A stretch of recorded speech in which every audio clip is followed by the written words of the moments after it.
purpose of this meeting is to decide on which Incoterms are the best to choose based on your presentation.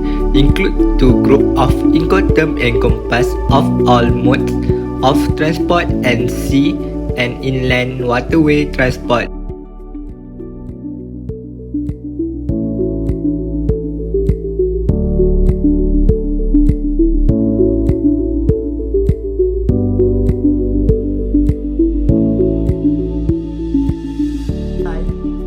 I would like to suggest X-worker or EXW.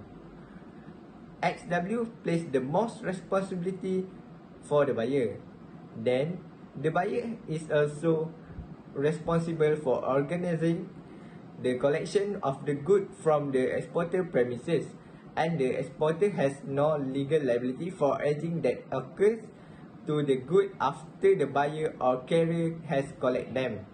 The buyer is also responsible for organizing transport to the port and insurance. Okay, I would like to pass to anyone who want.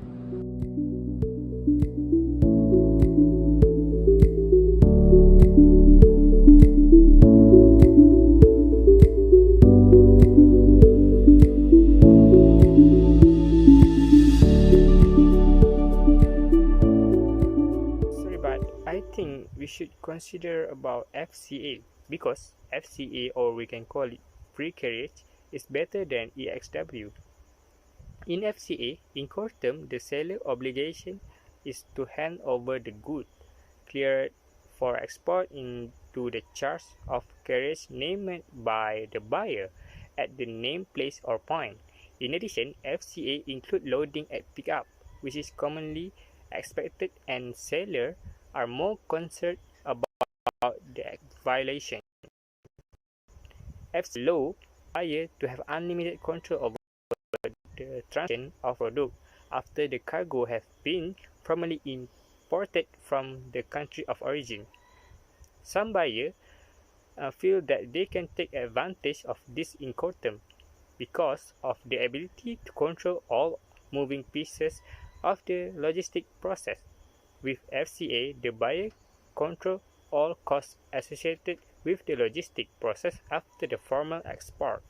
This means that they can rely on their shipping service provider to find the best price and solution for the cargo from the port of origin to the final destination.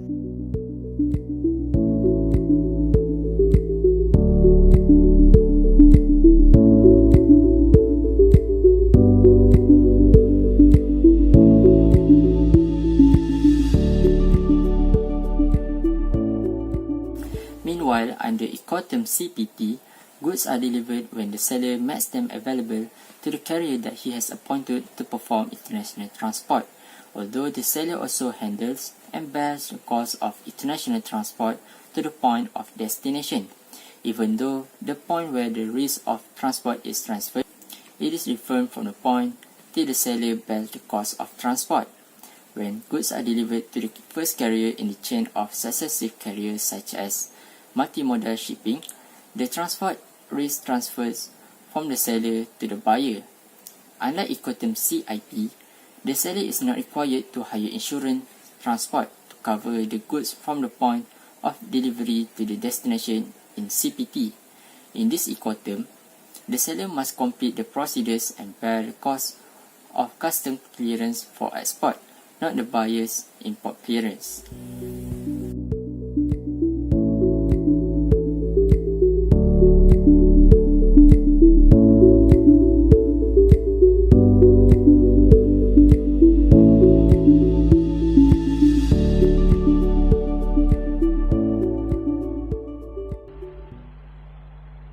How about CIP?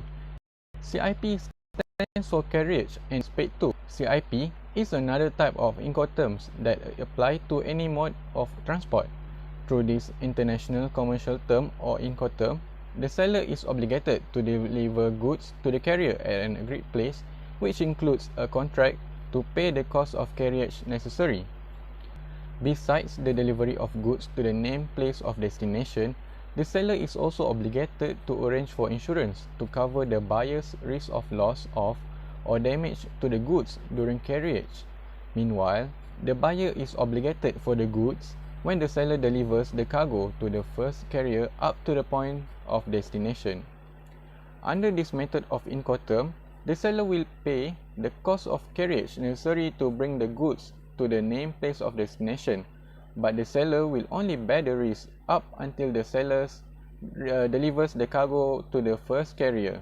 On behalf of the buyer, the risk transfer to the buyer starts from the seller hands over the goods to the buyer for further movement, but the cost of the movement until the point of destination still remains with the seller.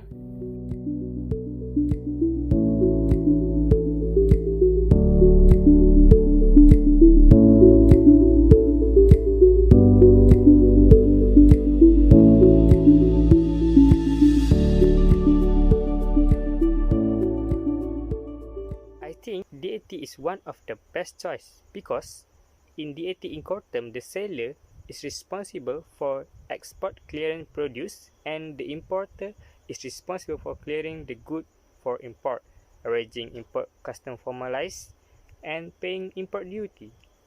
Moreover, for DAT, seller bear cost, risk, and responsibility until goods are unloaded or delivered at named terminal or place of destination. What is terminal? Terminal means a quay, warehouse, container yard, or any road for rail, air, or road. If we use DAT, the customer will be happy with our service and they are not feel afraid about losing their good. This will gain their trust. Also, DAT Incoterms is less hassle and organization for the buyer of good. Oh, I forgot to DAT is stand for delivered at terminal.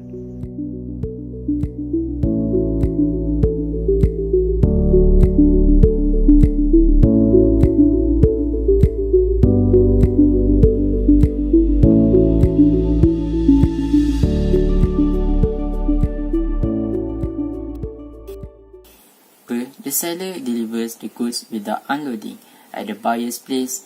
In the Incoterms DAP, the risk of transport is passed from the buyer to the seller at the same place where the goods are delivered. The place of delivery may be a place nearby, other than a transport terminal, in the country of destination. If delivery takes place at a transport terminal in the destination country, Incoterms DAT is the best to use. In this Incoterms, the seller is required to fulfill the procedures and cover the cost of export custom clearance, not import custom clearance, which is the buyer's responsibility. This is a very useful Incoterms for transactions between nations in the same economic region like the European Union, when the seller wishes to deliver the goods to the buyer's premises but there is no need to cover goods for import because there are no customs.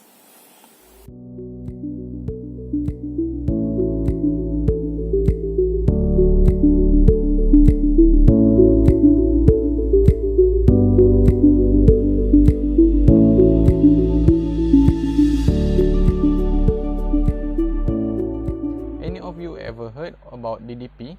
DDP stands for Delivered Duty Paid. The seller or exporter must complete all the paperwork and pay all costs to get the goods delivered to the buyer's destination. Moreover, the seller is responsible for import clearance, duties, and taxes to avoid the buyer from becoming the importer of record. An importer of record is the individual who is responsible for all entry documents required by the customs, border protection, and for the product classification and payment of duties. In other words, it refers to an importer who is responsible for ensuring that legal goods are imported following the laws and regulations of the importing country. Under this method of Incoterms, the seller is obligated to deliver the goods, clear the goods, and not only for export but also for import. The seller also will bear the cost and risk involved in bringing the goods to the place of destinations, as the seller has to pay any duty for both export and import and carry out all customs formalities. Meanwhile, the buyer has to make sure that the goods actually arrive at the destination. In addition, the buyer will bear the risk after the goods has been delivered at the agreed destination.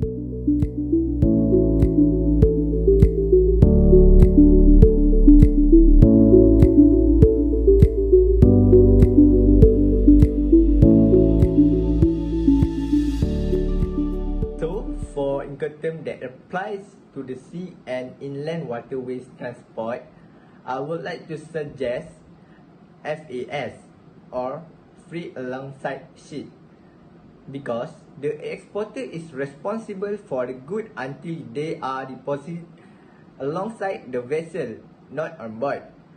After this point, the buyer may responsible for the risk. Okay, next, risk passed to the buyer, including payment of all transportation and insurance costs.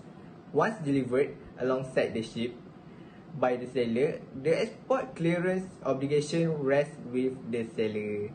Okay, next.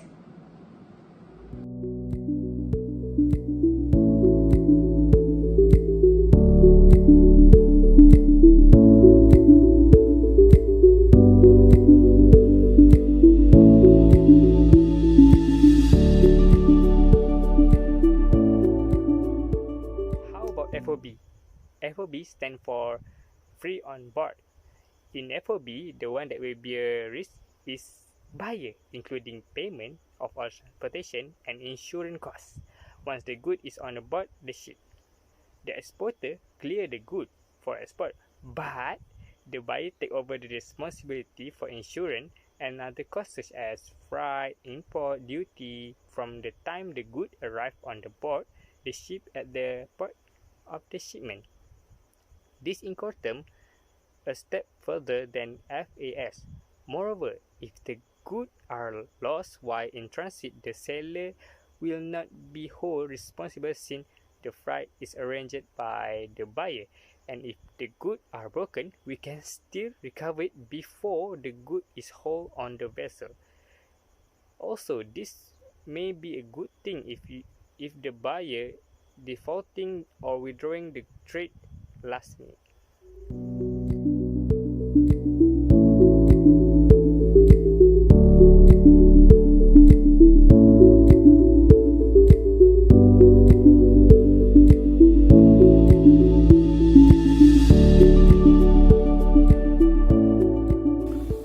How about Incoterm CFR? The seller in CFR delivers the goods on board a ship in the port of shipping, but the seller also controls and pays the cost of freight to the port of destination. As a result, the point at which the risk of transportation is conveyed, it is different from the point at which the seller covers the cost of transportation at destination's port. The seller is responsible for terminal charge and export clearance at the port of shipping. Furthermore, CFR is a sea transport Incoterm that is mostly used for general cargo and big quantities of goods. The main difference between Incoterm CFR and CIF is that the seller under CFR is not required to engage an insurance transport from the port of shipment to the port of destination.